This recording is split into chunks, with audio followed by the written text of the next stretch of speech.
Todo mundo Então, se machucou. legal, legal. Então, vamos explorar isso, A sim. gente se estourou, entendeu? Porque todo mundo achou que virou um indígena corredor do nada, né? Aham, Então todo mundo acabou se exatamente. estourando. Exatamente. Então, eu quero tocar isso, sem dúvida, porque todo mundo acha que, oh, não, Legal. eu sou a primeira pessoa a descobrir disso, e depois... Não, eu errei. Beleza, Eu beleza, errei cara. rude, cara, também, cara. Então, É, Pablo, seja bem-vindo no outro lado, cara. Eu tô ouvindo obrigado, cara. tanto sobre você. Eu tô muito animado a falar com Idem, você. idem.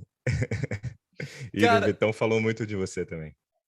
cara, explica para mim, ou para pessoas ouvindo, o que é esse negócio de FBA, né? FBA FBA. e como e sua jornada para chegar lá.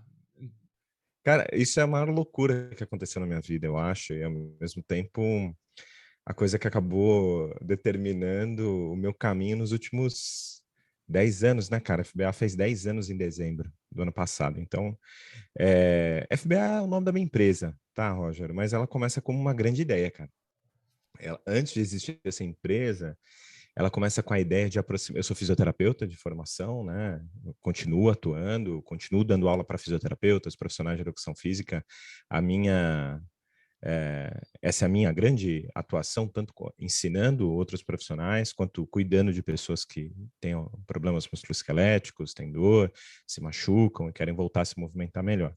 E a FBA ela surgiu de uma necessidade, cara, de trazer um conhecimento que eu estava entrando em contato que eu não via na área da saúde, que é a evolução humana, né? A evolução biológica e também as ideias que vêm da antropologia, especialmente da bioantropologia, da antropologia biológica. Então, a FBA ela surgiu como uma sigla que significa funcionalidade bioantropológica. Então, como o fisioterapeuta ele trabalha devolvendo a funcionalidade, a gente pensa muito em movimento.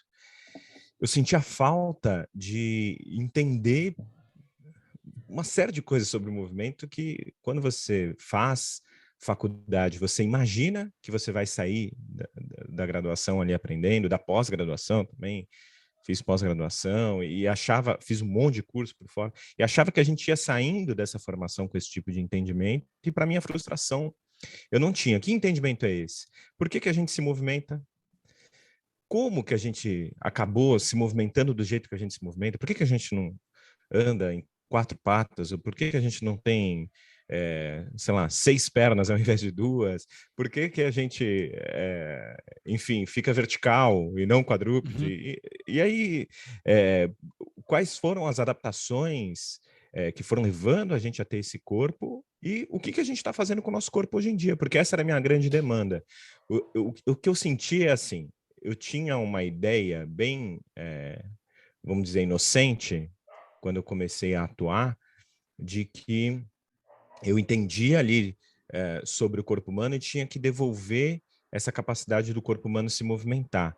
Mas eu não entendia que tinham forças muito maiores do que isso na minha frente. Eu achava, por exemplo, que às vezes, fazendo um recurso manual, uma manobra de terapia manual ali no meu paciente, simplesmente eu ia destravar um movimento no cara, o cara não ia ter mais dor e estava tudo bem. Existiam forças ocultas, vamos dizer assim, atuando sobre isso, e eu acho que a maior força que eu acabei descobrindo nesse processo todo é que a cultura induz muito o modo que a gente se movimenta. E o contexto social que a gente nasce vai influenciar bastante como que a gente lida com o nosso próprio corpo, as nossas habilidades motoras, a nossa capacidade de lidar com os nossos desafios motores, os desafios físicos que a gente enfrenta no dia a dia. E não adianta, cara, eu posso estudar muita biomecânica, ser o melhor terapeuta manual, se eu não levar em consideração isso na vida do meu paciente, eu acabo tendo um resultado que ele é muito aquém do que eu poderia ter. Então, eu acabei descobrindo esse lance da bioantropologia, acabei estudando muito evolução biológica, e num determinado ponto os meus amigos falaram assim, os meus colegas, né? Pablo, ensina esse negócio aí pra gente e tal. Isso foi lá em 2009, cara. Aí eu comecei a fazer algumas falas, assim, uns workshops, vamos dizer assim, mas nem tinha esse nome, eram umas aulas, né? A galera começou a gostar muito. Aí dessas aulas isso virou um workshop de um dia, depois virou um curso de 2 dias, 3, 4 dias, né? Depois virou um monte de curso diferente. E hoje a FBA é o nome da minha empresa. Mas ela começa com essa ideia de trazer a noção evolutiva para o movimento das pessoas, para me ajudar mesmo. E depois isso acabou ajudando outros profissionais. Então, você acabou de falar, mas essa é uma coisa que você vai falando muito, a visão evolutiva. Estou caindo Evolutiva. em cima das minhas palavras aqui. O que é isso? Explica isso melhor para pessoas ouvindo Bom, essa coisa pela primeira vez. vamos lá. Então, o que é uma visão evolutiva? É a gente entender o ser humano como um produto final, e não final de último, tá? Mas o final até agora, de um processo de bilhões de anos de evolução da vida no planeta Terra. Então, todas as características que a gente tem no nosso corpo, elas existem, elas têm um motivo ambiental para terem sido, bem entre aspas, tá? Moldadas no nosso organismo. Porque não existe uma força, vamos dizer assim, intencional moldando isso. Existe vários mecanismos, na verdade, moldando essas características no nosso organismo, entre eles o mais conhecido é o de seleção natural. Então, o que a seleção natural diz para a gente? Ela diz que aquelas características que favorecerem a sobrevivência de um determinado organismo num determinado ambiente, ou melhor, aquelas características que trouxerem mais sucesso reprodutivo para esse organismo num determinado ambiente, ao longo do tempo, e esse é um processo demográfico, matemático, praticamente, elas tendem a aparecerem mais naquela população, porque esses indivíduos vão ter mais filhos, mais descendentes. E os filhos desses indivíduos vão ter mais filhos também. Então, ao longo das gerações, características que trazem vantagens para os indivíduos tendem a se repetir mais na população. O ponto é que toda a vida no planeta ela pode ser explicada por essa perspectiva. Então, quando a gente fala disso, a gente começa não só a olhar como a medicina, a fisioterapia olha para o corpo humano, que é estudar os mecanismos. Então, a gente vai estudar, sei lá, como a gente está falando aqui para corredores de ultra e entusiastas do assunto, metabolismo aeróbio. A gente está estudando metabolismo aeróbio. Vou abrir aqui o meu livro de fisiologia, o Guyton, vai ter um monte de descrições de mecanismos que controlam o metabolismo aeróbio. Mas dentro de um livro de fisiologia clássica, nada se fala sobre os motivos evolutivos da gente ter um metabolismo aeróbio. E aí a gente vai ver que o metabolismo aeróbio ele surge praticamente com o começo da vida no planeta Terra. Eu estou falando de seres vivos unicelulares, sem núcleo organizado, procariontes, que vão conseguir sintetizar O2, vão transformar O2 em energia, em ATP, e vão conseguir fazer as suas funções básicas a partir disso. Então, hoje, por exemplo, se a gente tem um monte de corredor aí ouvindo a gente, se essas pessoas correm é porque uma bactéria, entre aspas, há 3 bilhões de anos, descobriu pelo processo de seleção natural o metabolismo aeróbio. Isso serve para muita coisa. Particularmente, o que mais me chamou a atenção foi entender por que determinadas partes do corpo existem e são do jeito que são. Então, entender por que o joelho é do jeito que é, por que o tornozelo é assim, por que a lombar dói tanto e por que ela é desse jeito. Então, começar a ter essas ideias começou a me ajudar muito em relação aos meus pacientes. Isso é ter uma visão evolutiva. Eu sei que o cara que chega lá no meu consultório com uma dor lombar, por exemplo, ele tem aquela dor.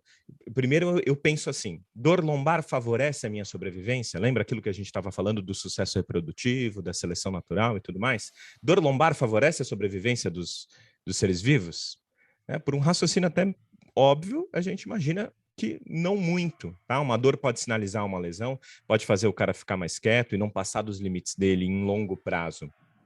Ele sobreviver mais, mas uma dor crônica que persiste, que incapacita esse indivíduo, que atrapalha a vida desse indivíduo, a gente imagina que ela não vai favorecer a sobrevivência. Então, evolutivamente, a gente não é uma espécie que deveria ter dor lombar, vamos dizer assim. Por que esse cara está com dor lombar?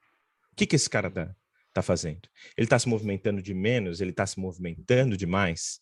Ele está expondo a coluna lombar dele, o tronco, a musculatura dele, a variabilidade de movimentações, a variabilidades motoras importantes diante da nossa história evolutiva, que nos mostra que nós somos uma espécie de movimentação generalista, que a gente consegue fazer vários movimentos diferentes. Esse meu paciente está fazendo isso. Então, isso começou a me ajudar muito nesse tipo de raciocínio. Isso é ter uma visão evolutiva. E serve para tudo. Eu vou trazer uma referência que talvez você conheça.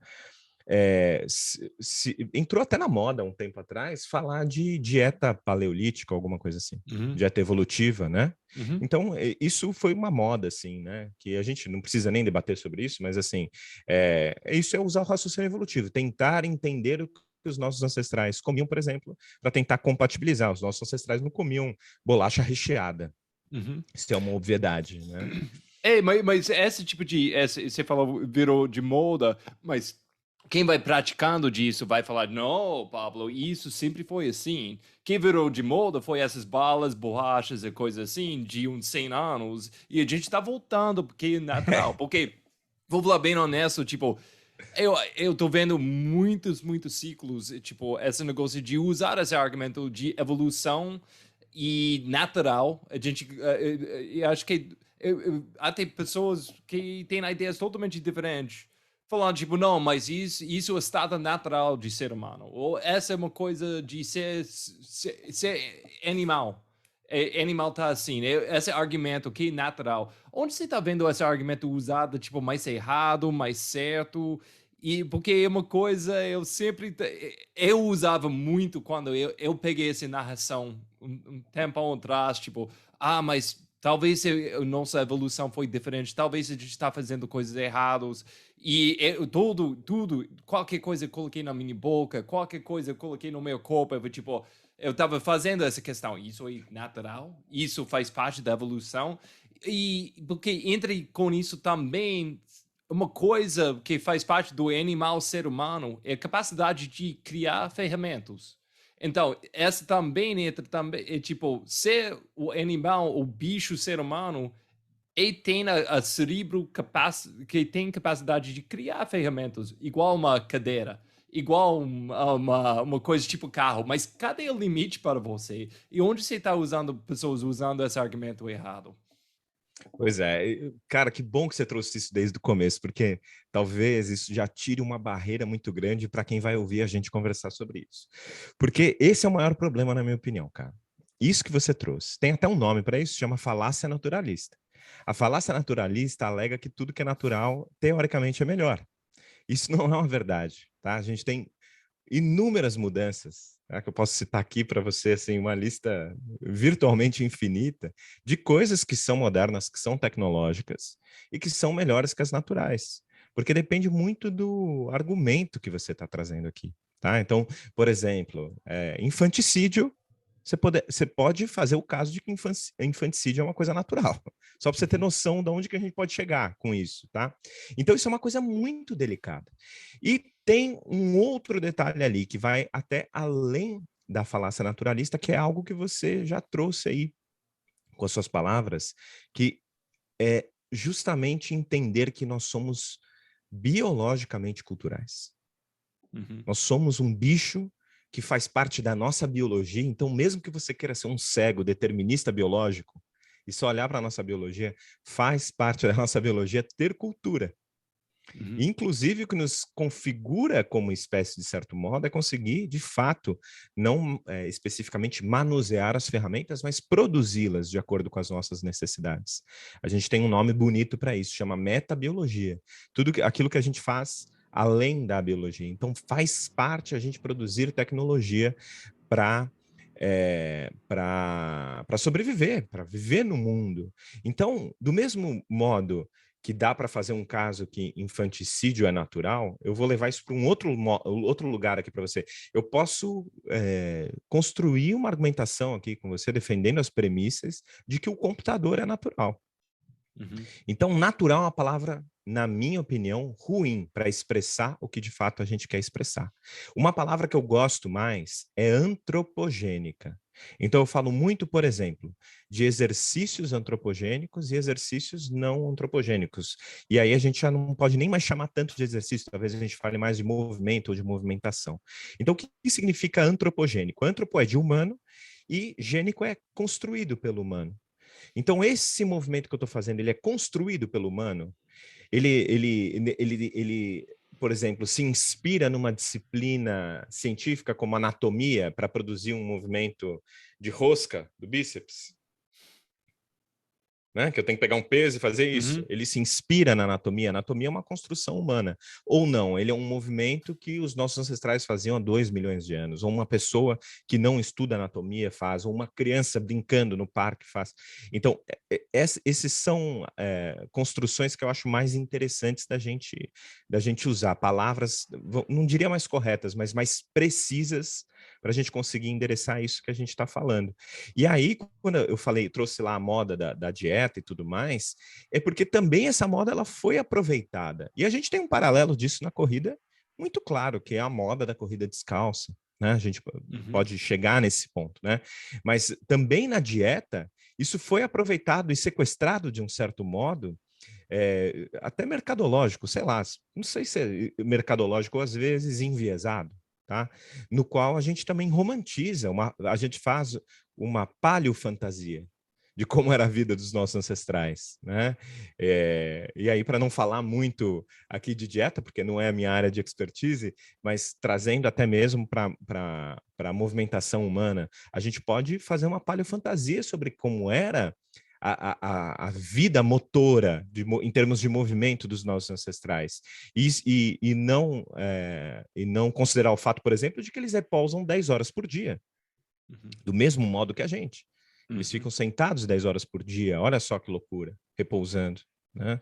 É. Então, são detalhes muito pequenos que a gente precisa sempre estar considerando.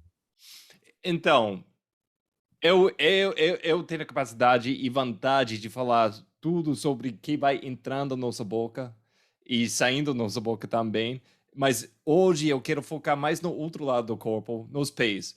E essa ideia de saúde começando pelos pés. Porque eu gosto de falar, saúde começa com sua boca, mas na mesma hora começa com seus pés também. E seu lugar de pesquisa é tipo, os pés é o primeiro contato com tudo. É tipo, é o primeiro contato com o chão. Então, onde entra saúde pelo pé e até para quem está ouvindo, correr também né, nessas ideias de você de evolução. Dentro dessa história que eu estou te contando, Roger, se a gente considerar, então, que os humanos eles são uma espécie que, pela maior parte do tempo, se movimentaram sem os recursos tecnológicos que a gente tem hoje, né? Vamos falar direto, vamos tirar o elefante da sala. Um tênis mega acolchoado, com um mega amortecimento, vamos levar para o extremo, tá? Então, o maior que a gente puder pensar, o mais maximalista que a gente puder pensar, é uma coisa Não, extremamente distante. meus roucas. Eu vou te mostrar meus roucas agora, então. É uma coisa que está no extremo oposto de, sei lá, 200 anos atrás, no qual as pessoas usavam basicamente ali um couro embaixo do pé. Ou, se a gente pensar nos primeiros calçados, né, de 400 mil anos atrás, 400 mil anos, de 400 a 20 mil anos, a gente tem evidência dos primeiros calçados para proteger os pés do frio. Uhum. Né? A gente vê também que eram calçados muito finos. Então, a gente começa a ter uma situação de incompatibilidade muito grande. Esse é exatamente o termo técnico que a gente usa na antropologia. Esse é uma situação de mismatch, de desajuste, de incompatibilidade, porque nós temos pés que evoluíram por 7 milhões de anos, né? Talvez um pouco mais, um pouco menos, se adaptando à locomoção bípede, depois por 2 milhões de anos, 2 milhões e meio de anos, se adaptando à corrida bípede, sem nenhum recurso tecnológico. E aí, com todo esse progresso, que ele é uma curva vertical, né? Uhum. Pensa, né? Como nós dois, provavelmente, nós nos lembramos, seja na nossa adolescência, talvez, de como era a vida sem o uso do celular constante, com o smartphone e Uhum. tudo mais. Existia vida, né? A molecada de 20 anos já nem sabe disso, mas a vida acontecia antes disso. E a gente vê que em 20 anos, como a nossa vida mudou. Isso mesmo que a gente está fazendo aqui seria impossível. Agora, imagina a mesma coisa acontecendo com os calçados, por exemplo. Né? Como que essa tecnologia ela explodiu na década de 70 e como ela entrou na cultura do corredor, né? De um modo extremamente forte, tanto que tem estudos, inclusive, mostrando, né, que uma das coisas que os corredores mais acham importantes para prevenir lesão é o tênis que ele está escolhendo, ou se o tênis tem controla o posicionamento do pé dele, se o pé é pronado, supinado, esse tipo de coisa, né?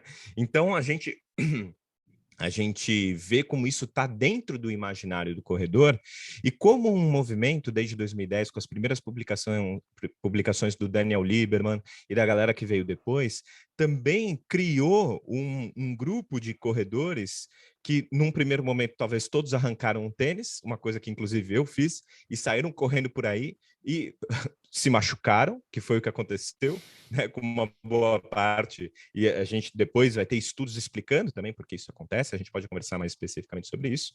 E, por um outro lado, a gente vai ter uma galera que nega a relevância desse tipo de pensamento, claro, se aplicado com bom senso e fazendo todas as ressalvas, para entender que o pé humano, ele de fato evoluiu para ficar descalço. E que se o tênis ele não é confortável, se ele controla demais os seus movimentos, se ele te afasta muito do chão, se ele dá uma diferença ali da parte de trás do tênis com a parte de trás da frente, se ele amortece os impactos por você, quem está deixando de fazer isso é seu pé, e vai haver consequências. Tudo que não é usado no organismo vai gerar uma compensação. Inclusive, foi isso que fez a gente sobreviver e chegar até aqui. Quando a gente não usava muito uma estrutura, ela não trazia sucesso reprodutivo, não trazia vantagem na sobrevivência, como a gente estava falando, e ela pôde ser descartada, vamos dizer assim, populacionalmente pela evolução. E o contrário também é verdadeiro. Então, quando a gente entende que nós somos uma espécie que evoluiu para andar com os pés no chão, que a gente deveria estar andando, correndo, numa coisa, vamos dizer assim, mais próxima disso e não faz, a gente espera consequências disso. Há 20 mil anos, a gente já vai ver redução da robustez dos arcos plantares com os primeiros usos de calçados. Modificações nos ângulos do dedão, do hálux, por conta disso, diminuição do arco longitudinal medial, provavelmente, né, difícil inferir causalidade, bater o martelo e falou, isso causou isso. Mas junto com o uso de calçado, a gente começa a ver alguns pés já diferentes. E nas populações atuais, isso é muito claro. Tem um estudo bem famoso com corredores chineses e indianos que mostra as diferenças morfológicas, ou seja, na estrutura do pé daqueles corredores que eram descalços e aqueles corredores que eram calçados. Então, um pé de um corredor descalço, ele vai ficar mais largo, ele parece que tem mais massa muscular mesmo, né? Os dedos parecem por estarem mais afastados, eles parecem que têm mais capacidade de cumprir a função para a qual eles evoluíram. Se você olhar para o nosso pé, é tão bizarro o nosso pé. Ele é uma coisa que não existe nenhum pé igual na natureza. A gente tem 4 dedos pequenos e um dedo gigante, enorme. O dedão, ele é muito desproporcional aos outros 4 dedos. Por que ele é assim? Existe um motivo. Esse dedão, ele deixou de ser um dedão igual ao da mão, porque o primata ele tem um pé tipo a nossa mão, assim, né? No qual o polegar, que no caso é o dedão do pé dele, fica afastado para ele conseguir segurar as coisas, né? Então imagina uma mão, só que o primata tem uma mão no lugar do pé. Então o nosso dedão ele foi deixando de ter essa orientação para conseguir auxiliar na fase de impulsão, no início da fase aérea, no início da fase de balanço. O dedão ele tem uma característica específica para empurrar o pé e fazer o que a gente chama do movimento de flexão plantar, de plantiflexão, que é super importante para você correr, né? Bons corredores vão ter um ótimo movimento de saída ali do chão. E o dedão ele serve para isso, e por isso que ele é maior. Quando a gente junta todos os dedos juntos num calçado com um bico fino, todos esses dedos acabam fazendo meio que a mesma função. A gente acaba perdendo potencial, vamos dizer assim, né? Então, acho que dá para a gente começar uma conversa a partir daí, Roger. O que você acha? Mas Pablo, o que você está falando? Porque olha bem como está falando de evolução. Olha como o tênis está ajudando esses caras a correr uma maratona mais rápido. Olha como pessoas o bicho ser humano tá indo mais rápido todo ano. E com essa evolução de tênis. Então, que tá rolando com isso, com essa ideia de usar tênis para simplesmente ir mais rápido? Ou, que é o seu ponto de vista com Eu acho isso? que são os valores que você adota para a corrida. Para um Uhum. competidor, primeiro, isso já é considerado doping, né? Uhum. Então você não pode mais usar alguns tipos de tênis, principalmente quando esse tênis ele não é registrado, esses tênis que são feitos em me falha a palavra agora específica, mas esses protótipos, né, que eles aumentam a velocidade, aumenta a fase de impulsão, se ele não for registrado, se todos os corredores não estiverem disponíveis, algumas provas nem deixam, né, com que você acabe usando, né, esse recurso. Então ele pode ser considerado até uma vantagem. Aí depende muito do seu valor. Eu, particularmente, cuido de corredores recreacionais, eu cuido de pessoas que querem correr a vida inteira, que querem ficar bem, né? As pessoas que eu ensino, os meus alunos, os fisioterapeutas, outros profissionais de educação física, também, na maioria das vezes, cuidam dessas pessoas. Se a referência é velocidade, se o cara só quer velocidade, obviamente a tecnologia vai ajudar. Então aí não tem dúvida, tá? A tecnologia ela é um recurso que vai deixar a gente mais rápido. E beleza, faz parte. É muito do valor que você quer atribuir Uhum. ao movimento que você faz. Tem pessoas que não consideram isso como uma coisa importante, Uhum. né? Então aí elas vão tentar desenvolver ou até mesmo se automotivam e se desafiam, né? Para conseguirem fazer isso usando basicamente o próprio corpo. Uhum. Então, eu acho que vai depender muito da pessoa que está correndo, né? Uhum. A gente está falando entrando a saúde pelo pé. E é uma coisa, eu acho que quando alguém tem uma lesão, uma coisa machucada, tipo, por volta do pé, eles vão associando com o pé. Mas óbvio, é tipo, isso é só a primeira, não é óbvio, porque pessoas não fazem essa conexão muitas vezes, tipo, quando eles têm dor de joelho, dor de quadril, dor até os costos, nas costas, é tipo, quais tipos de feridas mais longe do pé você vai vendo que na hora você pode associar com o jeito, o jeito que a pessoa está andando, correndo, Então, ou tem coisas vivendo. muito curiosas. Esse é um assunto que dá para a gente conversar horas sobre isso, mas eu vou tentar ser bem conciso sobre isso. Tem coisas muito curiosas, porque, primeiro, a gente não sabe muita coisa sobre o que vai aumentar a chance do cara se machucar, Roger. Uhum. Quando a gente olha para uma perspectiva científica, é difícil da gente estabelecer uma coisa com certeza. A única coisa que a gente sabe é um fator não modificável, que é se esse cara já se machucou antes, tá? O que a gente sabe? Então, se o cara já se machucou antes, isso aumenta a chance dele se machucar de novo. Mas esse é um Uhum. fator não modificável, porque se você já se machucou, o que você vai fazer? Não dá para voltar no tempo, né? Então, o que a gente sabe? A gente sabe que diferentes tipos de corrida ou de calçados, ou até de optar pelo não uso de calçado, vão implicar em diferentes tipos de lesões.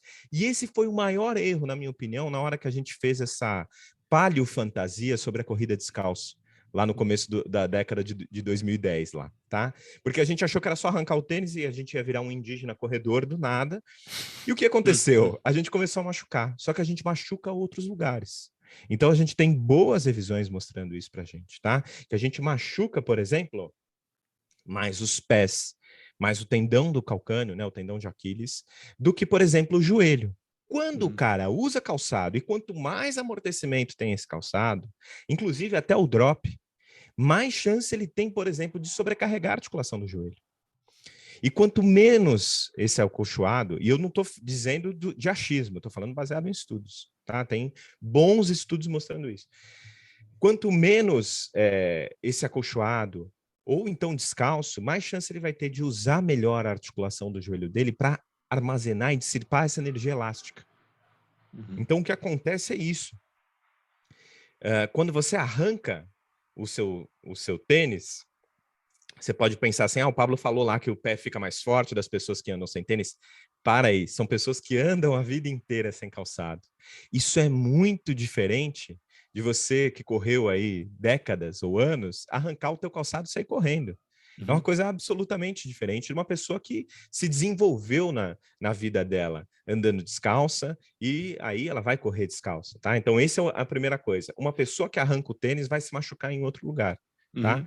Agora, uma pessoa que está habituada a correr descalça, ela vai ter treinado o sistema motor dela a armazenar menor, a lidar melhor com esses impactos, a armazenar essa energia elástica e usar essa energia elástica a favor dela. Então, até, quem sabe, aproveitar uma certa energia grátis, uma energia livre de contração muscular, por exemplo, simplesmente viscoelástica para fazer isso. tá?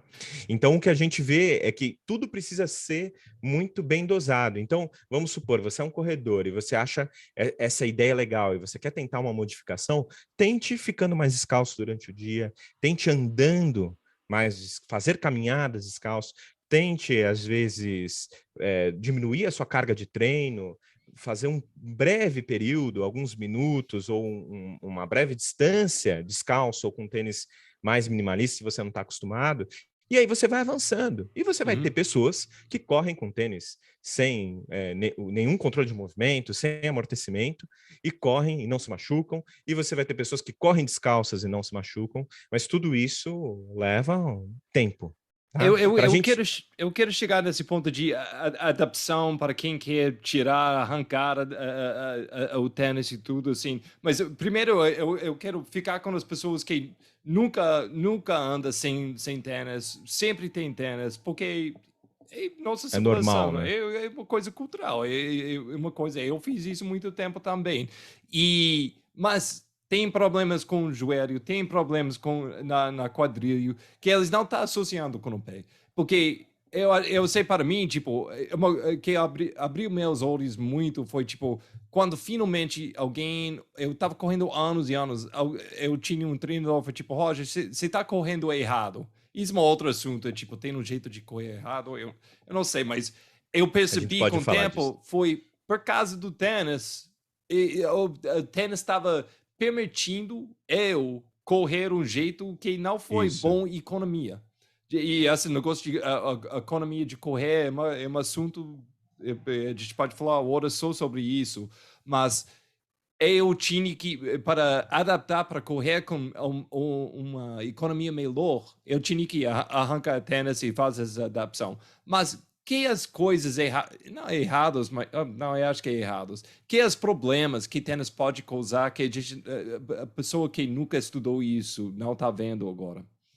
Eu tenho sempre o cuidado, Roger, de não ser enfático em relação às coisas que a gente não tem uma certeza absoluta em termos de causar Uhum, problemas, tá? uhum, Então, eu parto desse princípio, tá? A gente não tem nenhuma boa evidência de uma doença, por exemplo, causada por tênis. Tá? uhum. Um problema que se você usar tênis você vai ter, mas não é tão simples assim.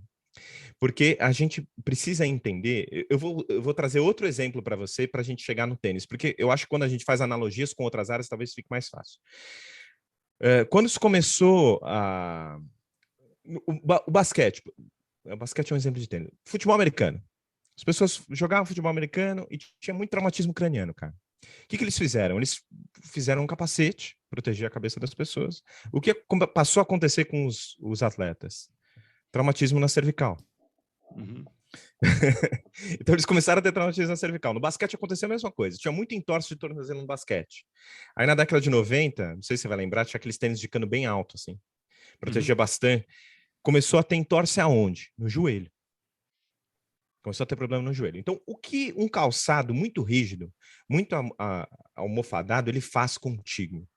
Esse calçado, cara, ele vai impedir com que o teu sistema fique bom de lidar com as perturbações naturais da vida.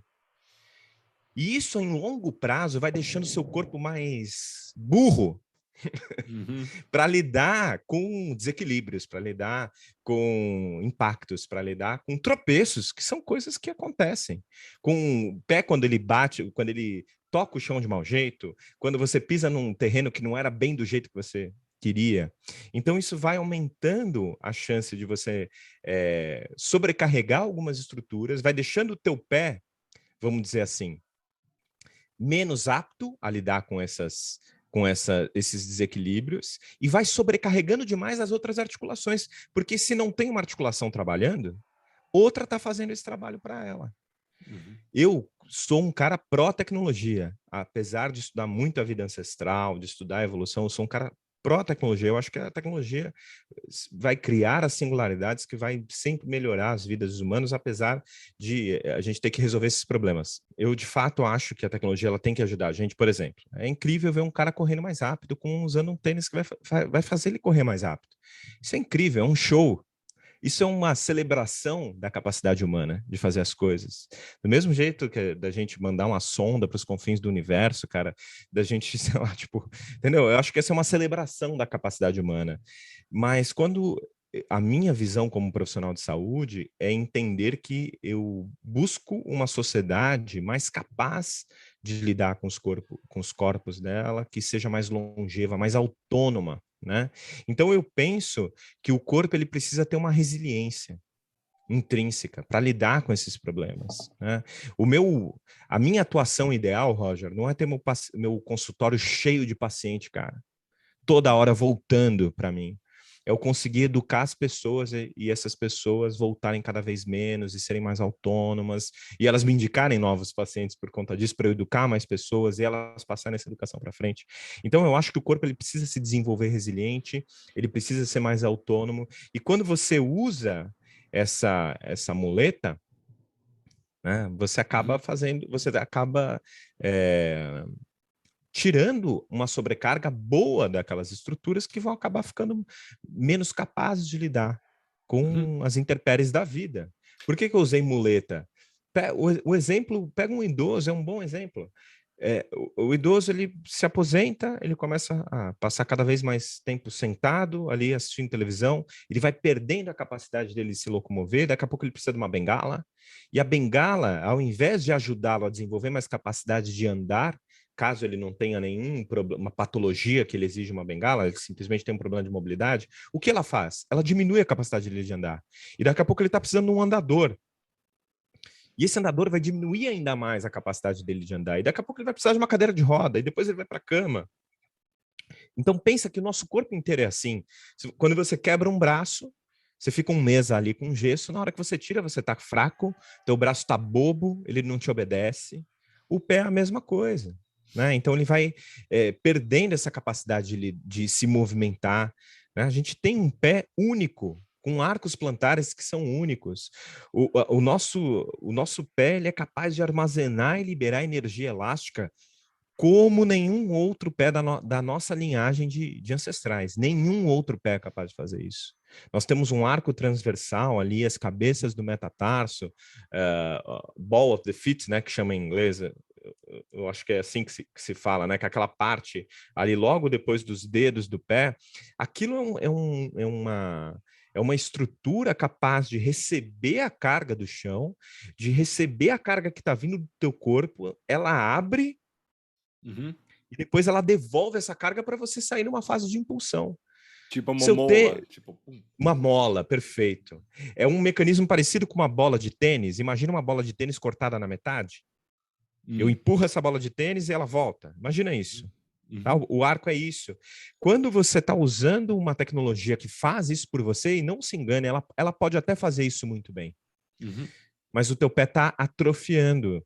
Não é nem entre aspas, ele está mesmo, ele está atrofiando. E a capacidade motora de lidar com isso, ou seja, o jeito que o teu sistema nervoso vai conseguir controlar o movimento, que teus músculos, teus tendões vão conseguir perceber o movimento e lidar com ele, isso também vai ficando menos capaz, você vai perdendo essa habilidade, né? Então esse é o maior prejuízo. Quando isso acontece, por exemplo, no corredor, eu vou trazer evidências muito diretas disso, de estudos muito diretos, as dores começam a surgir no joelho, no quadril. Enquanto o corredor descalço machuca mais o pé, como eu falei para você, o corredor calçado tem uma tendência maior a machucar joelho, quadril, coxa. Justamente por isso, porque a sobrecarga que deveria ser distribuída pelos dedos, pelos pés, pelo tornozelo, pela perna, pelo joelho, pela coxa e pelo quadril, vai só para a perna, joelho, coxa e quadril. Então ela fica localizada ali, entendeu? É uma coisa, porque quando você está usando tênis minimalista ou sem tênis nenhum, é tipo, você sente a dor que você está fazendo alguma coisa errada na hora. Você vai recebendo, é muita informação, você vai recebendo pelo seu pé, porque tem muitos nervos, muitos músculos, é muito complexo. É uma grande show de informações que você está pegando. É um conhecimento forte, os seus pés podem te ensinar. E quando você vai colocando esse gesso por volta, você tira isso. E eu acho que Eu acho que muito tempo pessoas não, como eu estava falando antes, pessoas não vai ligando a dor do joelho, porque só porque se não sentir na hora, não significa que o impacto não está pegando algum Exato. lugar no seu corpo. Então, tem pessoas que podem usar tênis e eles têm uma economia espetacular, eles têm uma postura muito, muito bom. O Mas a corpo maioria funciona mesmo com tênis, né, Roger? mesmo com tênis, eles não precisam entrar, não precisa, eles podem para ficar com o pé mais forte, mas no sentido de evitar esses tipos de lesões, a gente está falando, eles nem precisam, eles podem usar tênis bem grosso e tudo assim, e eles têm essa postura, mas a maioria das pessoas, eu acho que o tênis vai permitindo para eles pisar um jeito não é tão É, natural, eu vou usar aquela palavra, é que isso é a que palavra acontece. que eu tenho que usar ao invés de natural? Antropogênico. Antropogênico. Antropogênico, isso. E eles pagam o preço com o tempo com problemas nos joelhos, nos quadrilhos. E então, com isso, como alguém ouvindo isso, que está pensando agora, tipo, meu Deus, eu tenho problemas com o joelho, talvez está ligado com meus pés. Ou eu tenho problemas com as costas, minhas costas, talvez está ligado com meus pés. Como essa pessoa pode começar um jeito, tipo, mais seguro, mais, entre aspas, certo, de largar o tênis um pouquinho, ou simplesmente nem largar o tênis. Fica com o tênis, mas fica com o pé mais forte para evitar esse tipo de lesão. Eu acho que esse é o caminho mesmo, né? A gente não fazer nenhuma transição abrupta, Roger. Então, Uhum. se a pessoa suspeita disso, é sempre legal ter um profissional orientando e um profissional que entenda desse tipo de coisa. Não são todos os profissionais que se atualizaram em relação a isso. Inclusive, é super polêmico ainda em alguns círculos, tá? Uhum. Mas a literatura científica é muito clara. O raciocínio biomecânico, ele é muito claro, nem tanto o clínico, e essa que deve ser a nossa ressalva. Então, o que eu quero dizer com isso? A biomecânica da corrida descalça ou da corrida minimalista, ela é redonda, ela é perfeita. O problema é você aplicar isso para o cidadão comum. Esse sempre é o problema, porque a gente tem que considerar aquilo. Uma pessoa que sempre andou descalça não vai ter problema nenhum ao correr descalça. Uma pessoa que nunca andou descalça ou que não tem esse hábito, né? Então, o primeiro passo ele é óbvio, é o que eu faço com os meus pacientes. Vai andar descalço o tempo inteiro que você puder. Uhum. Vamos ter um calçado que seja um calçado confortável, que permita o movimento dos pés, que você possa usar no dia a dia. Então, muitas vezes, as mulheres até têm bastante dificuldade, às vezes, né, por questões mesmo sociais, estéticas, pelo tipo de calçado que as mulheres muitas vezes usam, né? Mas muitos homens também usam calçados muito robustos, muito duros. Então, ter alternativas, se essa pessoa não pode ficar descalça, né? No dia a dia, tem ambientes que você não pode, né? Não cai bem, vamos dizer assim. Então, a primeira coisa é isso, é você inserir no dia a dia. Porque só uma sessão de exercício, Roger, é muito pouco. Uhum. Isso serve para tudo, cara. Uhum. Você só fazer ali um momento da tua semana não vai ser o necessário para o teu pé ganhar capacidade motora, ganhar resistência, modificar suas capacidades físicas. Você precisa incluir o máximo que você puder isso no dia a dia. Então, ficar um pouco mais descalço. Aí sim, fazer alguns exercícios descalço. Então, coisas muito básicas mesmo, como, por exemplo, saltar. Pensa, qual foi a última vez que você saltou, você que está ouvindo a gente aí, qual foi a última vez que você saltou descalço? O salto, ele simula uma das características fundamentais da corrida, que é o contato inicial, a fase de resposta à carga e a impulsão. Exatamente a mesma coisa, só que você faz com os dois pés no chão, enfim. Então você pode ir treinando essa capacidade de você amortecer, né? Quando você se sentir seguro, inclusive, a planta do teu pé precisa ganhar alguma robustez em termos de pele mesmo. Isso não acontece da noite para o dia, demora meses, Uhum. né? Porque você pode machucar o seu pé, mesmo que você vá correr na grama, você vai correr às vezes na areia, ou, às vezes até pior, na esteira, que gera um baita de um atrito, que às vezes pode até queimar o seu pé. Mas o que você está falando Pronto. naturalmente, vou usar aquela palavra Pode errada. usar, cara. Eu não acho Mas é eu um não acho que a instinto, gente vai ser precisa um ter medo de instinto. usar. Eu acho que a palavra instinto, se você tira a tênis, o instinto é pisar o jeito certo para você. É isso É que você porque, está falando? Ou... veja, cara, olha, você falou uma coisa tão legal lá que eu queria te interromper para comentar o que você estava falando. Quando eu tô com calçado minimalista, ou quando eu tô descalço, eu disse alguma coisa assim. Eu sinto o ambiente. Você não falou uma coisa Uhum. nesse... Você está recebendo Eu muitas... sinto o meu corpo, Uhum. né? Muitas informações. Cara, esse é o centro das ideias mais revolucionárias que a gente tem hoje sobre controle motor, que é a disciplina que estuda como a gente controla o movimento. Tá? Qual que é essa ideia? É que nós somos sistemas, estruturas que evoluíram para perceber, olha lá, para perceber o nosso ambiente, no nosso ambiente, as possibilidades de ação que a gente consegue fazer nesse ambiente. Então, quanto mais complexo o animal, quanto melhor ele se movimenta, mais capaz ele é de perceber o ambiente. Então, onde que eu estou querendo te levar em relação a isso? É que, cara, eu sou um entusiasta da tecnologia. Vamos voltar ali na nossa primeira pausa. Eu acho que a tecnologia vai levar a gente muito longe, mas a tecnologia, cara, em termos comparativos ao processo de seleção natural, ela ainda não é melhor para fazer o que a seleção natural, por tentativa e erro, com trilhões de animais, porque a gente pensa só nos bilhões de humanos que estão vivos, e os trilhões de ancestrais que ficaram para trás.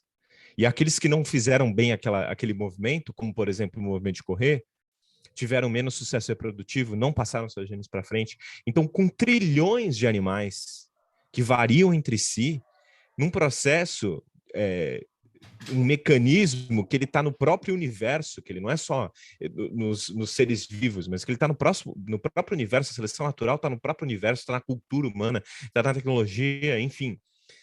Por melhor que seja um engenheiro, cara, o corpo ainda vai ser melhor de achar uma resposta se for oferecido a ele o ambiente e a tarefa que permitam com que ele faça isso. Vou trazer agora para a minha realidade e para ver se eu consigo trazer um exemplo mais pessoal disso, tá? Então, por muitas vezes eu achava que o meu paciente, que eu tinha um conhecimento, que eu preciso ensinar o meu paciente a se movimentar do modo correto para que ele não tivesse aquela dor. Então, eu tinha esse conhecimento da postura correta, do movimento correto, do músculo correto que precisava ser fortalecido ou alongado, e eu atuava como um mecânico, um funileiro que arruma um carro, cara. Entendeu? Só que não dava certo, Roger. É a mesma coisa que acontece com um treinador quando ele faz isso com o corredor dele. Ele pode dominar demais aquele conhecimento, cara. Ele não tem... Você corre. Conheço seu treinador. Você corre. O Vitor é seu treinador. Mas ele não tem o livro ali na prateleira dele, Roger. Ele tem um monte de livro de anatomia, um monte de livro de controle motor, um monte de livro de evolução, mas ele não tem o do Roger. Ainda, para decifrar como o Roger vai correr melhor, o melhor para fazer isso é o Roger. Então, quando eu passei a entender isso nos meus pacientes, vou concluir, vou fechar meu raciocínio. Eu passei a entender que eu tinha que prescrever as tarefas certas para eles e oferecer o ambiente certo para ele manifestar aquele movimento que eu achava que era o melhor para ele. Então, eu não tinha que ensinar o movimento que era melhor para ele. Eu tinha que oferecer a tarefa e o ambiente para isso. Vamos pensar na corrida. Em que situação é impossível você correr com contato inicial com o calcanhar? Qual situação que é impossível você fazer isso? Não é que é impossível, mas você não vai estar correndo, você vai cair. Não, seria... Eu nem sei. Como De que seria? costas. De Pensa, de costas, ok. costas. Se Correr eu de vou correr para... costas. Não dá para eu ir com calcanhar. Eu sei porque eu já tentei e eu mando os meus Uhum. alunos fazerem isso. Não dá para correr com calcanhar, cara. É ridículo. É ridículo. Então, quando eu corro de costas, eu estou correndo de costas do jeito natural e no sentido de espontâneo, é que eu faço o contato inicial com a parte da frente do meu pé. O ponto é que isso serve para tudo, Roger. Serve para tudo.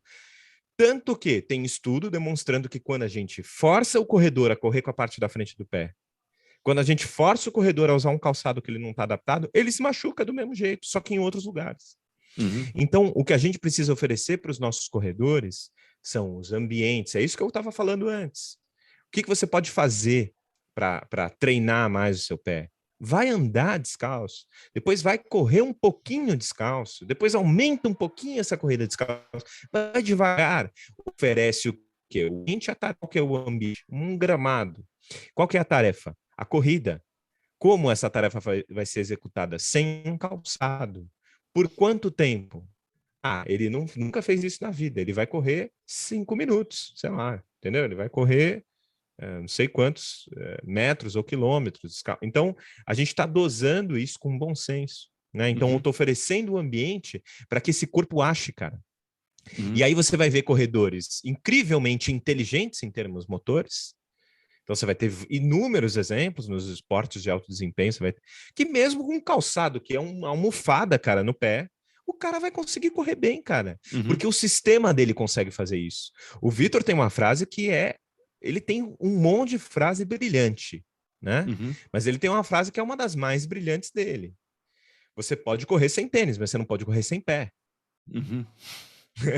A não ser que você use uma prótese daquelas, né? Mas aí você já está usando de uma tecnologia, tudo bem? Então é isso. O corredor, por mais que ele esteja usando tênis, ele ainda tem o pé. E o pé ainda vai ter um papel ali fundamental na corrida, que quanto mais você usa a tecnologia, que não permite com que esse movimento aconteça, mais atrofiadinho ele vai ficando, que nem o braço que está engessado, que nem um idoso que está sentado ali, depois vai andar de bengala e tudo mais, todos esses exemplos que a gente trouxe. Cara, tem muitos lugares eu quero entrar, mas eu sou parte ligado com o pé, que não sei, uma coisa que está surgindo por todo lado agora, por volta de mim. Então, eu quero ouvir, até, não sei se tiver muita pesquisa sobre essa parte, mas a tendão Aquiles, a tendão de Aquiles. Só porque agora mesmo eu tenho vários amigos de correr que ele está sofrendo muito com isso.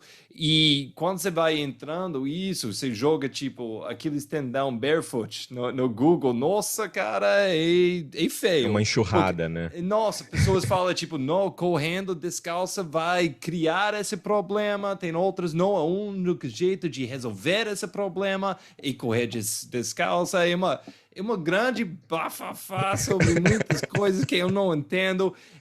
Todos estão certos, Roger. É. Todos estão certos, porque Todos cada um estão fala de um certos, ponto de eu vista. gosto disso, porque complicado é vida.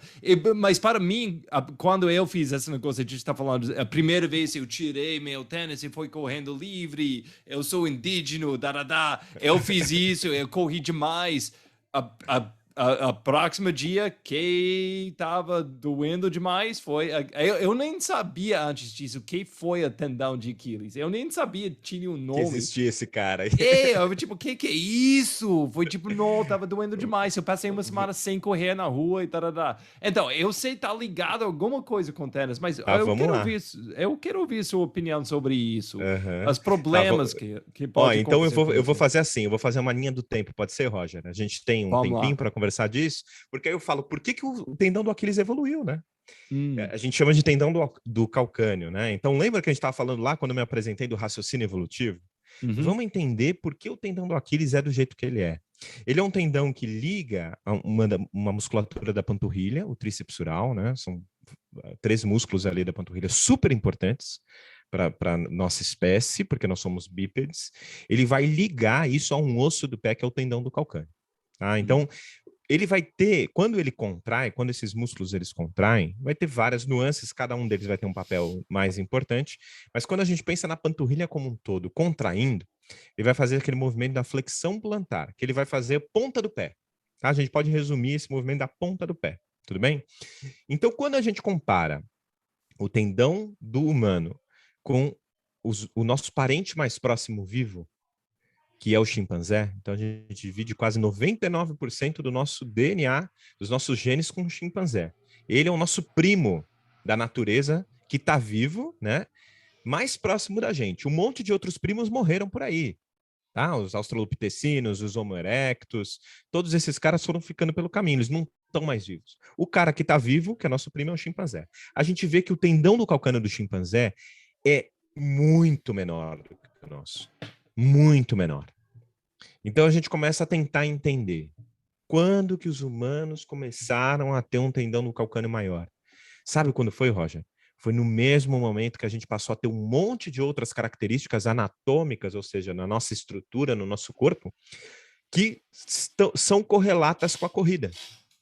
Como, por exemplo, um glúteo máximo desenvolvido, como, por exemplo, um arco plantar capaz de armazenar e liberar energia elástica, como eu estava dizendo. Então, nesse mesmo momento, que foi há 2 milhões de anos, o nosso tendão do calcâneo começou a ficar maior, tá? Porque existe uma diferença crucial no modo que a gente caminha para o modo que a gente corre, em linhas gerais, que é o seguinte: a marcha, ela é um sistema de pêndulo, vamos dizer assim, no qual esse ponto, mas é um pêndulo invertido. Imagina que não existe gravidade, esse pêndulo está oscilando na gravidade, mas um pêndulo invertido é o quê? O ponto fixo da marcha é o meu calcanhar que bate no chão, e esse pêndulo, que vai ser o meu centro de gravidade, que vai ser o meu pé, ele vai oscilar de trás para frente na marcha, quando eu estou caminhando, tá? Na corrida, não é assim. A corrida funciona como um sistema de mola. A corrida é uma mola. Então, o corpo humano ele funciona como uma mola. E qual é a primeira mola que a gente vai ter? A primeira grande articulação no plano sagital, que é o plano que faz a flexão e extensão, que dobra o corpo para frente e dobra o corpo para trás. Qual a primeira mola que a gente tem? É o tornozelo. E quem vai controlar as cargas e o movimento dessa primeira grande mola na corrida é o tríceps sural, que são os plantiflexores, e o tríceps sural termina no tendão do calcâneo em cima do osso do calcanhar, que chama osso do calcâneo. Quando a gente modifica o nosso calçado, por exemplo, ou quando você começa, vamos pegar o exemplo que a gente estava falando aqui, quando você começa forçosamente tentar modificar a tua pisada para a ponta do pé, correr com a ponta do pé, quem vai sofrer mais é esse tendão do calcâneo, cara. Por isso que barefoot running a corrida descalça está completamente relacionada com as lesões no tendão do calcâneo, e que todo mundo que começa a correr descalço, que nem você fez, que nem eu fiz, vai ter uma chance enorme de relatar uma dor aí nessa região do tendão do calcâneo, da panturrilha, porque são essas estruturas que, durante o contato inicial do pé com o chão, vão frear essa chegada do calcanhar no chão. Lembrando que, quando a gente tira o nosso calçado, a gente aumenta as nossas chances de fazer um contato inicial com a parte da frente e com a parte do médio do pé, tá? Com a parte do meio do pé. Então, a gente aumenta a chance de exacerbar esse movimento. Não significa que todo ser humano vai fazer isso. Tem ser humano que corre descalço, ainda assim, fazendo contato inicial com a parte de trás do pé, com um calcanhar, tá? E isso é, vamos dizer assim, normal. Vamos até dizer o seguinte: é o mais comum na nossa sociedade. Nas pessoas da nossa sociedade, a maioria vai fazer o contato com o calcanhar. Mas quando a gente remove o calçado, ou quando a gente diminui esse calçado para um calçado minimalista, é isso que vai aparecer. Por isso que sofre tanto. Um outro lugar que vai sofrer bastante também é a fratura por estresse nos metatarsos, que são os ossos ali dessa parte mais robusta ali, da parte da frente do pé, né? Em inglês não soa tão ruim, né? Ball of the feet, mas não tem um nome muito leigo para falar sobre. Em português seria muito ruim falar isso em português, né? Mas é que são os ossos ali que parecem bolinhas mesmo, né? Que ficam logo depois dos nossos dedos. São os metatarsos. Então a gente vai ter fratura por estresse ali naquela região também, por conta de uma corrida descalço, uma corrida que vai fazer mais contato com o antepé. Então, basicamente, é por isso que surge todos esses problemas. Por que os dois lados estão corretos, Roger? Porque o cara que arranca o calçado e sai correndo, ele vai ter dor ali, faz todo sentido. A gente entende por que isso acontece. Em contrapartida, de uma pessoa que usa um raciocínio evolutivo e entende que esse processo ele é lento, progressivo, gradual, ele não pode ser forçado. A pessoa ela precisa ir se expondo, andando, mas entende que também isso vai ser a solução para o problema. Por quê? Porque quando o cara faz uma lesão de tendão do calcâneo, uma lesão do tendão do aquileu, né, tendão do Aquiles, vai para o fisioterapeuta, nas fases finais da reabilitação, o que a gente vai fazer é colocar carga nesse tendão. Inclusive, a gente precisa colocar carga nesse tendão. Para esse tendão, para a gente ter certeza que... Ter certeza não, mas para a gente diminuir a probabilidade desse cara se machucar lá na frente. Então, a gente vai fazer isso dentro do processo de recuperação. E o que a corrida descalço, ou caminhar descalço, ou ficar descalço faz? Faz isso naturalmente. Você está expondo o teu pé à demanda, você está expondo o teu tendão às demandas nas quais ele vai ser obrigado a lidar com essas cargas. O seu tendão ele vai ficando mais robusto, ele vai criando mais elos ali fibrosos que vão ajudar ele a lidar com essas cargas, né? E, inclusive, há também, como eu estava dizendo anteriormente para você, se você for correr, armazenar e liberar energia elástica. Um tendão saudável, ele te dá energia de graça para você usar na corrida. Você não precisa contrair músculo para fazer essa energia. É uma mola, entendeu? Por isso que também aquelas próteses para corredores acaba sendo uma espécie de doping, porque o cara corre muito rápido com aquele negócio. Porque uma vez amputado, você tenta simular o que seria melhor em termos de engenharia para você correr, e os caras são tão bem-sucedidos que fazem uma mola incrível, que impulsiona um cara absurdamente. Que mesmo uma pessoa treinada, aí está um ponto no qual a tecnologia superou o humano. Né? Então, eu acho que é isso. Para a maioria das pessoas, isso não faz sentido. Né? Para as pessoas do dia a dia, para as pessoas que não estão focando no desempenho. Agora, quando você pensa no espetáculo, na performance, no vencer limites, aí isso passa a ser maravilhoso. Né? A tecnologia passa a ser maravilhosa. Então, com tecnologia, acho que essa resposta de aquele tendão foi genial. Muito obrigado.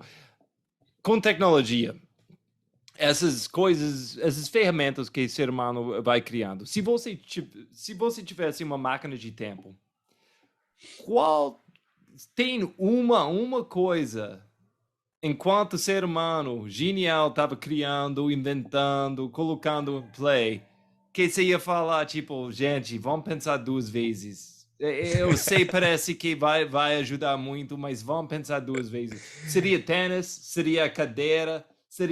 Que seria a coisa que você Olha, ia falar, tipo, gente, vamos pensar. um tênis maximalista, eu acho ele um exagero.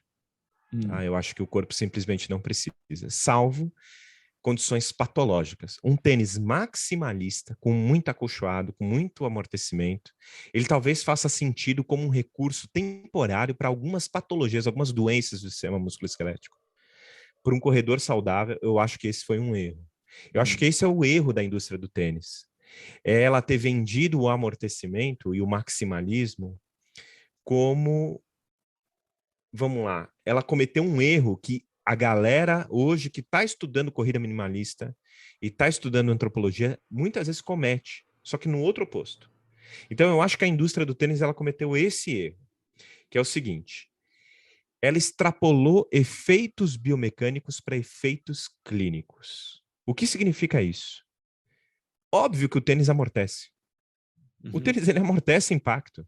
E as tecnologias foram ficando melhores. Da década de 70 para hoje, elas estão muito melhores em amortecer essas cargas, tudo bem? Agora, não significa, e isso é um fator biomecânico, o impacto, a força de reação do solo, por exemplo, é um fator biomecânico. Então, o tênis altera um fator biomecânico. Ok, maravilha. Não significa que alterar um fator biomecânico altera um desfecho clínico. O que é o desfecho clínico? Se machucar menos. Então, não existe nenhuma evidência de que um tênis que diminui a força de reação do solo faz o cara se machucar menos. O erro da indústria do tênis, na minha opinião, foi ter vendido esses utensílios prometendo isso. Do mesmo modo que no começo da moda do barefoot running, algumas marcas também venderam tênis minimalistas prometendo os benefícios da corrida descalço, o que não aconteceu. Inclusive, houve aí até processos em cima disso e tudo mais, tá? Então, você vê como a gente está muito sujeito a errar, porque uma coisa é alterar a biomecânica. Eu vou falar, por exemplo, da correção de parâmetros biomecânicos da corrida.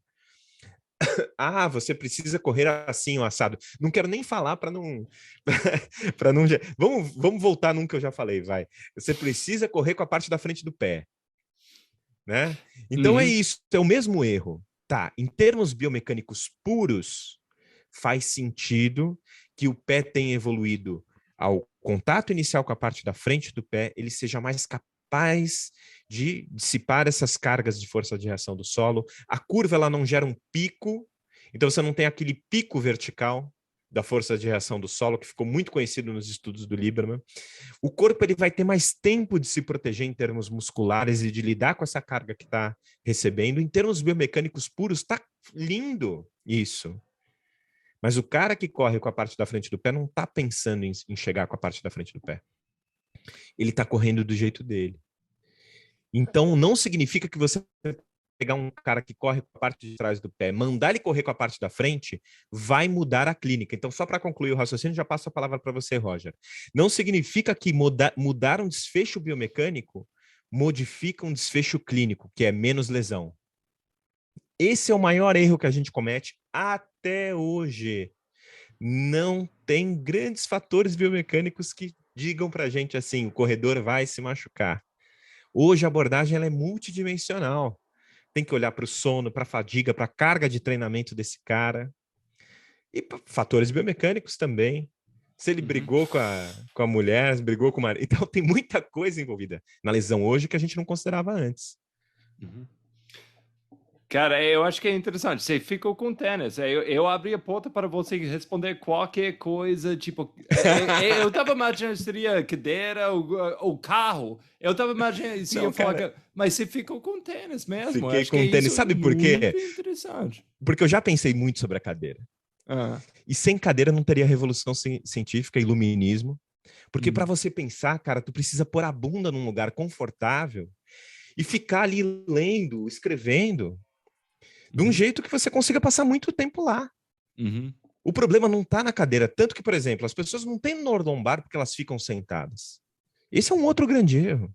Elas têm dor lombar porque elas são inativas. E não porque elas ficam sentadas. Não sei se você vai se lembrar que eu falei que caçadores-coletores ou sociedades tradicionais passam 10 horas por dia repousando também. Isso é muito tempo. Não é essa a diferença. A diferença é o que você faz quando você não está repousando. E o ponto é que hoje a gente só fica sentado. Agora, se você se movimenta, você tem menos chance de ter dor lombar. Então, já pensei na cadeira. Eu já falei, não, cara, a cadeira é uma coisa... Falei, a cadeira é o demônio. Eu tive até um vídeo antigo que ainda está no ar porque eu deixo os meus erros no ar, né? Que eu falava, o sentar é o novo fumar. Colocando a cadeira como grande vilão de tudo. E hoje eu já tenho uma visão diferente. A gente vai ficando mais velho, né, Roger? A gente vai tendo uma visão mais comedida, vai tendo mais bom senso sobre as coisas, né, cara? Então, hoje eu já não vejo a cadeira como um grande mal. A gente, para trabalhar, fazer um trabalho intelectual, a gente precisa da cadeira. O carro, eu não preciso, acho que, defender as vantagens do carro aqui. Né? Enquanto a distância que a gente cobre com o carro e as coisas que a gente pode fazer com o carro que antes não eram possíveis, né? Então, avião, mesma coisa. Eu, de fato, talvez alguns tipos de alimento, eu acho que eles não deveriam existir. Então, a indústria da alimentação ultraprocessada, eu até sou a favor da comida industrializada, tá? Porque eu acho que não dá para você alimentar bilhões de pessoas sem comida industrializada. Agora, as comidas ultraprocessadas, eu acho que talvez tenha sido um exagero, né? Com muita riqueza de alguns nutrientes e pobre em micronutrientes, por exemplo, né?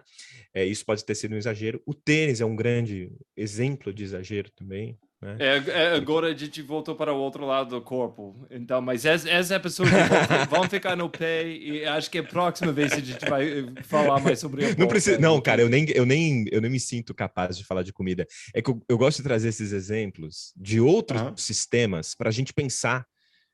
Alimento e movimento tem muito a ver, cara. Porque, veja, se a gente evoluiu para se alimentar de certas coisas, a gente precisa melhor do que de outras. Então, a gente precisa entender que a gente evoluiu também para se movimentar de certos modos, mais do que de outros. Por exemplo, a musculação é um recurso maravilhoso para evitar perda de massa muscular quando você está envelhecendo. maravilhoso. Nos dias de hoje, que você passa o dia inteiro sentado, você não faz tanto esforço físico, e às vezes você precisa ter mais força, simplesmente porque você não faz os movimentos que os nossos ancestrais faziam, que eles desenvolviam força naturalmente. Então a musculação é legal para isso, mas ela não é um movimento para o qual a gente evoluiu para fazer. Se você fizesse isso no seu dia a dia, você ia desenvolver as suas capacidades físicas não do mesmo modo. Porque a musculação ela vai desenvolver muita força, ela vai trazer muita hipertrofia, muito mais do que se movimentar livremente, mas de um modo necessário para você viver bem. E aí, mais uma vez, esse valor, né? Cara, quem seria a sua definição de saúde?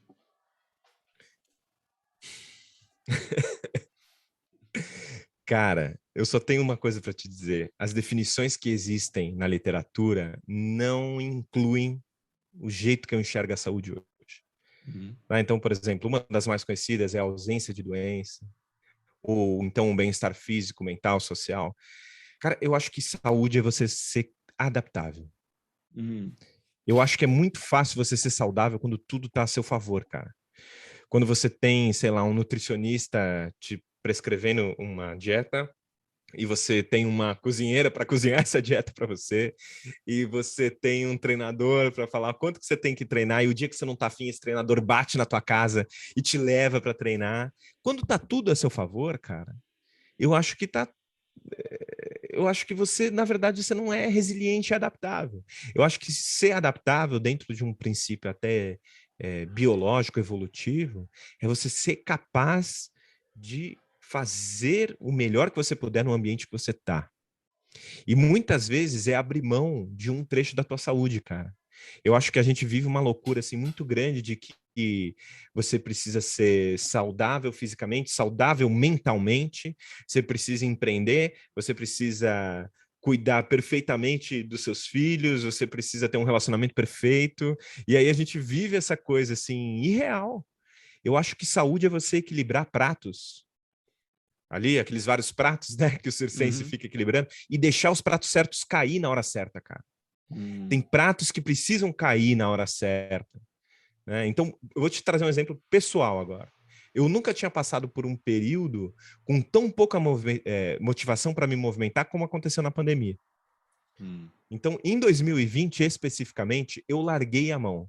Porque família, saúde mental, trabalho, ou eu equilibrava esses pratos, ou eu equilibrava o da saúde física. E eu, pela primeira vez na minha vida, eu larguei a mão. Foi até uma vivência importante para mim, porque eu que falo disso há 17, 18 anos já, como formado, né? Então, estudando isso há mais de 20 anos, eu nunca tinha passado por um período no qual eu não me movimentei. Eu não estava feliz com a minha capacidade física, com o meu corpo. Então, eu acho que foi necessário para eu conseguir se equilibrar aqueles pratos e depois, hoje, por exemplo, eu estou voltando a como eu estava dos meus 20 agora, cara. Estou super feliz com o perfil de movimentação que eu estou incluindo no meu dia a dia, minha quantidade de passos, minha força, minha capacidade física. Então, eu acho que saúde é isso, é você ser resiliente e adaptável, cara. Porque essa é a lição que a natureza nos traz. Nós não evoluímos para sermos saudáveis, cara. Esse é o maior erro que a gente faz. O ser humano não evoluiu para ser saudável, ele evoluiu para cumprir o seu potencial biológico. E aí, para cumprir o nosso potencial biológico, a gente precisa se movimentar, a gente precisa fazer um monte de coisa que o humano precisa fazer, socializar, né? Entre outras coisas, hein? Cara, sensacional. Pessoas que estão ouvindo, que querem achar mais do seu material, do seu conteúdo que você vai criando, onde eles vão achar mais coisas sobre Pablo e que você está estudando e mais sobre o que a gente está falando Cara, hoje? assim, eu produzi muito conteúdo na minha vida, muito. Eu fui um dos primeiros fisioterapeutas aqui no Brasil a ter canal no YouTube e tudo mais. Mas atualmente, eu tenho produzido pouca coisa, tá? Fica mais restrito à minha empresa, ao perfil da minha empresa, que lá a gente produz, que é o Curso FBA, @CursoFBA no Instagram, e o meu canal no YouTube também, Curso FBA. Então, se você colocar ali FBA, Pablo, vai chegar no meu canal no YouTube, que eu vou reativar, cara. Eu acabei de terminar a segunda edição do meu livro agora, que vai sair agora em agosto, então vai estar em agosto também na Amazon. De novo, foi um sucesso de vendas lá, cara. Eu nem acredito, assim, a gente esgotou todos os exemplares, ficamos em primeira da categoria, por quase 2 anos aí, direto, quase, com o meu livro. A primeira edição esgotou. Eu não queria reimprimir a primeira edição, porque eu já mudei um monte de coisa na minha cabeça, já estudei um monte de coisa, e terminei a segunda edição, que já está na gráfica. Ela vai chegar para mim no dia 3 de agosto. Provavelmente na segunda semana de agosto eu já esteja na Amazon Já para de novo. comprar ou... Já para comprar na Amazon em agosto, na segunda semana de agosto. Não sei quando vai sair aqui a nossa conversa, mas na segunda semana de agosto já vai estar lá também. Legal. E basicamente isso, cara. Eu acho que o melhor caminho para acompanhar os meus conteúdos é pelo conteúdo da minha empresa. Que a minha empresa sou eu, cara, tá? A minha empresa sou eu. Mas dá para me achar aí nas redes sociais, dá para me achar na Amazon. Se jogar Pablo Santurbano, FBA, você me acha. Você tem aulas também, porque você está viajando, dando aula também, né? Eu vi você vai cara, aparecer eu faço... aqui em Belo Horizonte Exato, em eu breve. tenho... É verdade, você tá em Belo Horizonte, Roger? A gente vai se Estou em Belo encontrar? Horizonte. Nós vamos nos encontrar, com certeza. Vamos levar Bom para comer um demais. pão de queijo, um café por aí. Eu dou cursos presencialmente, cara. Dou cursos presencialmente. Essa é uma das minhas atividades principais, juntos com atender os meus pacientes, né? E tem um monte de curso online. Eu esqueci disso, cara. Mas na pandemia eu gravei um monte de curso online. Tem um monte de curso online meu aí no meu site também. Você vai achar. Tem bastante coisa. Tem um curso específico sobre incompatibilidade evolutiva, que é uma das coisas que eu conversei brevemente aqui com você, esse lance da gente ser incompatível com o mundo atual. Tem um curso só sobre movimento, né, que é um curso meu também. Tem os cursos da minha empresa de outros professores. Tem um curso de corrida na minha empresa, o Corrida FBA. É um curso que está online também, que é o Bruno Macella e a Valéria Duarte, que dão esse curso, né? Um casal de corredores e de estudiosos do tema. Então, tem muito tema para você achar aí sobre FBA, sobre o meu trabalho. Só dá uma googada aí no Instagram, ali, procurar, que você vai achar o meu trabalho facilmente. Muito bom, e acho que todo mundo tem que buscar isso. Essa conversa, só uma hora, foi uma aula tão rica para mim. Eu aprendi Que bom, muito, cara. eu acho que qualquer pessoa ouvindo vai aprender muito. Tomara que pessoas estão escrevendo, mas ainda mais, tomara que pessoas vão colocar coisa em prática. Então, o protocolo agora, tipo, vamos andar um pouquinho mais descalço, vamos repensar umas coisas que a gente achava, a gente estava fazendo certo com tecnologia. Não tem que largar a tecnologia, não tem que falar, não, eu sou índio, eu sou natural, mas a gente tem que usar esse doce de tecnologia no jeito certo, com o ponto de vista certo. E tem alguma coisa mais para esse protocolo? Para Eu acho que pessoas é o colocar em seguinte, tem um prática? paradigma que eu gosto muito, cara, que é o paradigma do conforto na hora de escolher o calçado, tá? Uhum, Então, escolher um calçado que ele seja confortável e que não controle seus movimentos. uhum, Ele não seja um calçado que permita que teu pé consiga fazer o movimento que ele precisa fazer dentro. uhum, Então, é claro, eu não acho que as pessoas devam correr descalças, tá? uhum, Eu acho que poucas pessoas podem correr descalças. Eu acho que a maioria das pessoas tem que correr calçadas mesmo. Mas quando elas forem correr calçadas, que elas busquem esse paradigma o calçado ele seja móvel, que ele permita o movimento dos seus pés. Claro, tudo isso que a gente falou ali do amortecimento, o impacto não é um problema, galera. A gente tem uma impactofobia, tá? Ele não é um problema, o impacto ele não é um problema, o corpo se adapta, ele foi feito para isso. Tem boas evidências mostrando que pessoas que correm e caminham têm mais volume de cartilagem do quadril, do joelho e da coluna lombar, cara. Então, assim, isso foi um dos maiores equívocos. Você vai ter ortopedista, fisioterapeuta até hoje falando que faz mal para a articulação o impacto. Não. O uhum, impacto, quando ele é com bom senso, ele faz bem para a articulação. Tá? uhum. Não tem evidência de que um padrão de corrida é melhor do que o outro. Esquece esse negócio. Ache um tênis confortável e faça aquilo que teu corpo evoluiu para fazer, que é andar descalço. Inclua isso na sua vida. Não precisa correr descalço. Anda descalço, fica descalço. Já vai ser o suficiente. Se movimente descalço se você puder. Em ambientes naturais, como praia, gramado, um ambiente que você se sinta confortável. Fique descalço. Não vai te fazer mal. Tá? Não vai pegar resfriado, que nem as avós falavam há muito tempo atrás, se você ficar descalço. Cara, bom demais. Muito obrigado. E sem dúvida no Eu que futuro agradeço, cara. eu vou Você é muito querer de gentil. novo viajar com você no outro Eu lado, volto, eu porque foi um volto. prazer, irmão, um prazer. E quando você passa aqui em Belo Horizonte, a gente vai.